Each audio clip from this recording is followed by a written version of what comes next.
Bismillahirrahmanirrahim. Assalamualaikum warahmatullahi wabarakatuh.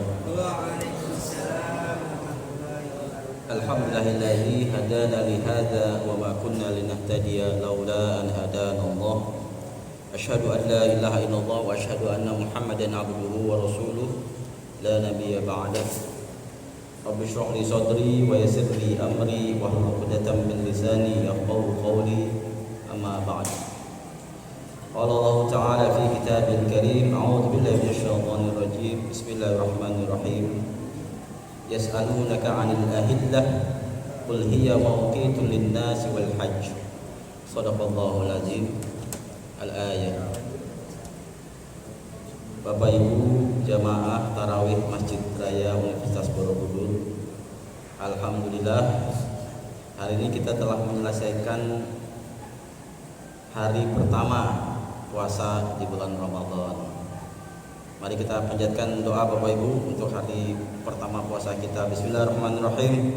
Allahumma ij'al siyamana fihi siyamas shaimin wa qiyamana fihi qiyamal qa'imin wa nabihna fihi an naumatil ghafilin wa ablana jurmi fihi la ilaha illalal alamin wa'fu anna ya afiyan 'anil mujrimin. Amin amin Allahumma amin.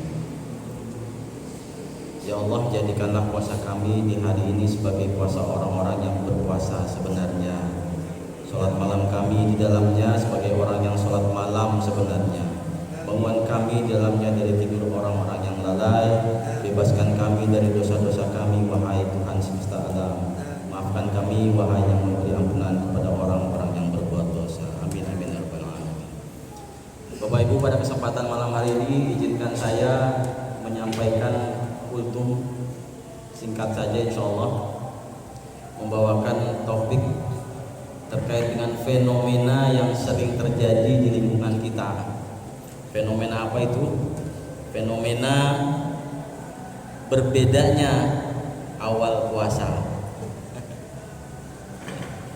Ada yang puasa hari Sabtu, ada yang puasa hari Ahad. Nanti satu Syawalnya pun bisa kemungkinan berbeda juga. Ini kenapa sih? Ada apa ini di negara kita? Kok senangnya beda-beda? Nah, untuk menjawab ini saya sedikit membahas sirah nabawiyah, sejarah Nabi. Sebenarnya penanggalan Hijriyah itu di zaman Rasulullah SAW masih hidup itu belum ada. Penanggalan Hijriyah baru dimulai diputuskan pada zaman Khalifah Umar bin Khattab, itu di tahun ke-13 Hijriah. Artinya sudah kurang lebih 3 tahun Rasul berpulang. Ya. Dasarnya apa? Ayat yang tadi saya sebutkan di surah Al-Baqarah ayat 189. A'udzubillahi minasyaitonir rajim. Yas'alunaka 'anil ahillah. Yang artinya jika mereka bertanya kepadamu wahai Muhammad tentang bulan sabit, qul hiya mawaqitu lin-nasi wal hajj. Katakanlah itu adalah petunjuk waktu bagi manusia dan ibadah haji. Jadi untuk menentukan waktu beribadah, Allah berfirman kalau bertanya tentang bulan sabit, artinya disinilah menjadi dasar bahwa penanggalan Hijriyah tidak menggunakan matahari, tapi menggunakan bulan. Tidak syamsiah tapi qamariyah. Jadi seperti kita ketahui bahwa bulan dalam Islam itu berdasarkan revolusinya bulan terhadap bumi. Berbeda dengan Masehi ya. Gregorian itu putaran bumi terhadap matahari. Nah, maka ditentukanlah di zaman Umar bin Khattab bulan Hijriyah, dan penanggalannya itu dimundurkan, Pak. Dimundurkan 1 Muharram 1 Hijriah. 1 Muharram 1 Hijriah itu ditetapkan saat Rasulullah memutuskan hijrah dari Makkah ke Madinah. Jadi penentuannya itu justru di Hijriah ke-13, di tahun Hijriah ke-13, tapi dihitung 1 Muharram itu dihitung mundur. di saat Rasul hijrah dari Makkah ke Madinah. Ada yang beberapa ulama, jumhur ulama mengatakan bahwa Rasul itu hijrah di bulan Rabiul Awal. Kenapa kok nggak 1 Rabiul Awal? Dan kebetulan Rabiul Awal itu adalah bulan lahirnya Rasul Muhammad SAW. Ada beberapa pendapat ulama yang saya bisa kutip. Jadi pada saat bulan Dzulhijjah, yaitu akhir dari bulan Islam yang ke-12, itu Bai'atul Aqobah yang kedua, Pak. Kesepakatan akhirnya Rasul hijrah. Jadi hijrah itu kaum muslimin sudah dimulai di Muharram sebenarnya. Tambah lagi ada pendapat ulama yang lain mengatakan bahwa bulan 12 itu bulan Dzulhijjah, itu bulannya haji. Haji itu rukun Islam yang ke-5. Maka ditetapkanlah 1 Muharram 1 Hijriah. Itu tahunnya, Pak, bertepatan dengan Masehi 16 Juli 622 Masehi. Nah, penamaannya pun itu mengikuti dengan kondisi jazirah Arab saat itu. Jadi Juli, Agustus, ya saat itu ya di 622 Masehi, itu bulan di mana di jazirah Arab itu diharamkan untuk berperang. Jadilah bulan Muharram. Nah, Juli, Agustus, masuk lagi Agustus, September, masuk ke bulan kedua, bulan Safar. Itu bulan daun-daun mulai menguning, Pak. Safar itu kuning. Jadilah Muharram, Safar. Kemudian setelah menguning, daun itu biasanya berguguran, kan? Jadilah Robi itu gugur, Pak. Jadi di Oktober, November itu daun berguguran dan berhenti berguguran. Rabiul Awal, Rabiul Akhir. Habis Rabiul Awal, Rabiul Akhir, Jumadal Ula, Jumadal Tsani. Jumad itu apa, Pak? Dingin. Salju turun. Jadi Januari, Februari salju itu turun. Jumadal Akhir di Februari. Habis Jumadal Ula, Jumadal Akhir atau Jumadal Tsani kita nyebutnya. Rajab itu cair, Pak. Esnya mulai mencair. Masuk Sya'ban. Sya'ban itu artinya lembah pertanian. Jadi kalau sudah es mencair, lembah-lembah itu siap untuk ditanam, Pak. Jadi petani-petani di zaman sana itu di Jazirah Arab itu mulai bertani itu di bulan Sya'ban. Saat itu kira-kira bulan April, Mei. Setelah Sya'ban masuk bulan Ramadan, mulai panas, Pak. Ramadan itu kan pembakaran artinya. Mulai panas. Syawal mulai meningkat panasnya. Ya, meningkat. Syawal itu artinya meningkat, peningkatan. Makanya ada ibadah itu peningkatan dari Ramadan. Sebenarnya panasnya mulai meningkat, Pak. Ini kalau dari Sirah Nabawiyah. Habis itu Syawal, Zulqa'dah. Zulqa'dah itu dari qaid, Pak. Artinya duduk di rumah aja tuh, duduk panas di luar. Zulqa'dah. Diakhiri dengan Dzulhijjah. Dzulhijjah itu bulannya haji bagi kaum Nabi Ibrahim alaihissalam. Muharram, Safar, Rabiul Awal, Rabiul Tsani, Jumadal Ula, Jumadal Tsani, Rajab, Sya'ban, Ramadan, Syawal, Dzulqa'dah, Dzulhijjah. Ditentukan bulan-bulan itu pada saat itu menggunakan ilmu falak, Pak. Ilmu falak itu ilmu astronomi. Sesimpel itu menggunakan ilmu falak. Ya. Saat itu ya simpelnya bagaimana? Falak itu diambil dari yang tadi, hilal itu, bulan sabit. Bulan sabit itu terjadi ketika ada ijtima, Pak. Kalau bahasa Arabnya ijtima itu, kalau ini bahasa ilmiah sedikit ya, Pak, itu konjungsi geosentris. Jadi kalau kita ngomong al-falak ya, ngomongin ilmu falak, astronomi, kondisi konjungsi itu, ini kebetulan ilmiah dikit nggak apa-apa ya, saya kebetulan ngedosen di sini jadi ilmiah nggak apa-apa ya, biar nyambung. Kondisi konjungsi itu kondisi matahari dengan bulan dan bumi dalam kondisi lurus. Itu tanda sebagai bulan baru, new moon. Bulan tidak terlihat, Pak, saat itu. Biasanya terjadi jam-jam 11 siang atau 12 siang kondisinya. Karena harus 8 jam kemudian terjadilah hilal tadi, bulan sabit. Jadi bulan sudah mulai bergeser dari ufuknya, terlihat tuh Pak bulan sabit tuh. Sabit itu kan sinar yang kecil itu loh. Sinar mataharinya mulai terpantul di sebagian-bagian bulan. Nah itu namanya ijtima, kemudian terjadi hilal. Disitulah ditentukan awal bulan baru setiap bulan Hijriah. Langsung ditetapkan di zaman Umar bin Khattab itu bulan-bulan yang ganjil itu bulan berakhir dengan 30 hari Pak. Jadi Muharram, Rabiul Awal, Jumadal Ula itu ganjil semua, berakhir dengan 30 hari. Yang genap berakhir dengan 29 hari.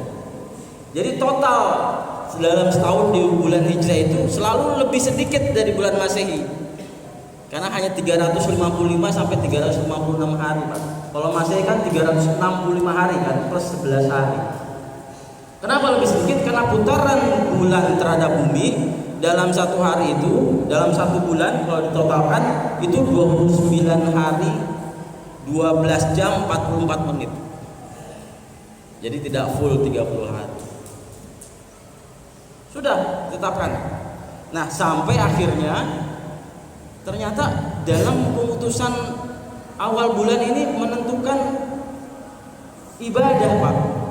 Kan menentukan haji, menentukan Syawal dan menentukan Ramadan, Syawal, Dzulhijjah, selalu itu. Nah, kalau sudah berkaitan dengan ibadah harus dikembalikan kepada nasnya, hadis dan Al-Qur'an. Nah, nasnya bagaimana? Rasul bersabda dalam kitab Bulughul Maram, Ibnu Hajar menyebutkan hadis nomor 652 dan 653 berbunyi, wa an Ibnu Umar radhiyallahu anhu qala sami'tu Rasulullah sallallahu alaihi wasallam idza ra'aitumuhu fasumu wa idza ra'aitumuhu faftiru fa in gumma 'alaikum faqduru lah. Artinya dari Ibnu Umar radhiyallahu anhu berkata, aku pernah mendengar Rasulullah sallallahu alaihi wasallam bersabda, sami'tu Rasulullah idza ra'aitumuhu fasumu. Jika kalian melihat hilal, ini berbicara tentang hilal, maka berpuasalah. Wa idza ra'aitumuhu faftiru, dan jika melihatnya lagi, maka berhari rayalah, Syawal Pak. Fa in ghumma 'alaikum faqdurulah. Jika hilal tertutup, maka genapkanlah.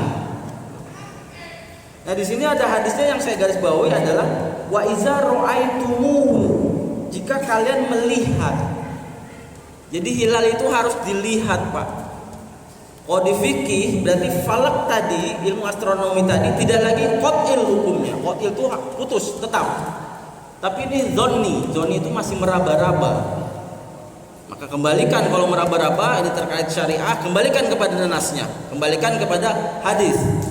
Dan hilal itu harus dilihat. Muncullah Pak dua pendapat.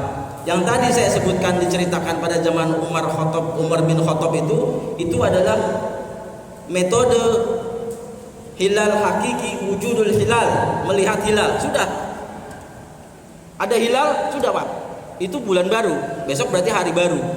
Tidak lagi melihat berapa itu derajat hilalnya, berapa elongasinya, sudutnya apa semacam. Itu hilal, wujudul hilal.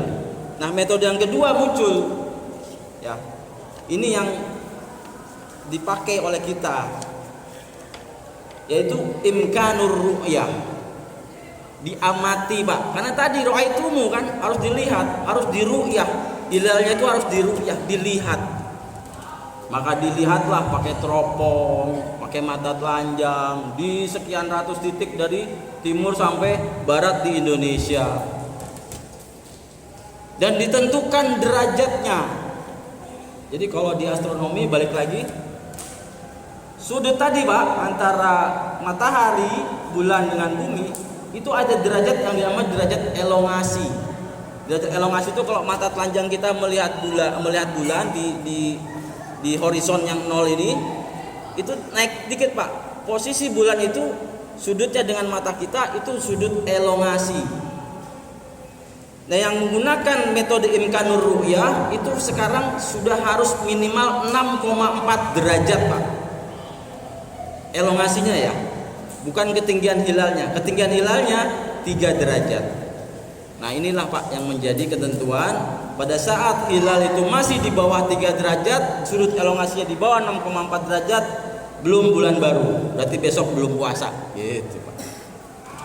Nah, yang metode yang kedua, yang tadi yang lihat 6,4 dia mensyaratkan berarti baru lusanya terjadi hilal. Terjadilah perbedaan, ada yang puasa di Sabtu, ada yang puasa di Ahad. Harus tahu ilmunya, Pak. Jangan sampai kita puasanya ikut belakangan, lebarannya ikut duluan. Bahaya itu. Ya. Umar bin Abdul Aziz, beliau adalah salah satu khilafah dari dinasti Umayyah. Itu berkata dalam Majmu' al-Fatwa karya Syekhul Islam Ibnu Taimiyah, buku 2 halaman 282, "Man 'abadallah, siapa yang beribadah kepada Allah bi ghairi ilmin, tanpa didasari ilmu, kana ma yufsidu aktsar, maka kerusakan yang perbuat lebih banyak mimma yuslihu, daripada kemaslahatannya." Jadi hati-hati, Pak. Bapak-bapak, ibu-ibu memutuskan kemarin puasa hari Ahad, kenapa? Ada ilmunya. Berarti melihat yang ru'yatul hilal tadi, derajatnya, elongasinya, paham. Bukan cuma saya emang ngikutin pemerintah, saya kan bukan ormas yang sana, saya juga bukan ormas yang sini, saya nggak nyebut merek ya. Saya ikutin pemerintah menyatakan hari awal puasa Ahad, ya saya ikut Ahad. Harus ada ilmunya, bapak-bapak, ibu-ibu. Ini ilmunya. Ya. Mudah-mudahan bisa dipahami. Sehingga ketika kita sudah memahami ibadah kita berdasarkan ilmu, insya Allah sah. Ya, demikian bapak-bapak yang saya sampaikan. Ini sudah mana jamnya? Iya, sudah waktunya ya. Cukup tutupnya ya, ya, demikian yang dapat saya sampaikan. Insya Allah kita jumpa kembali dalam gelombang dan frekuensi di jadwal saya nanti ya, Ji, ya. Kita bahas lagi kelanjutannya. Terima kasih. Billahi taufiq wal hidayah. Wassalamualaikum warahmatullahi wabarakatuh. Waalaikumsalam.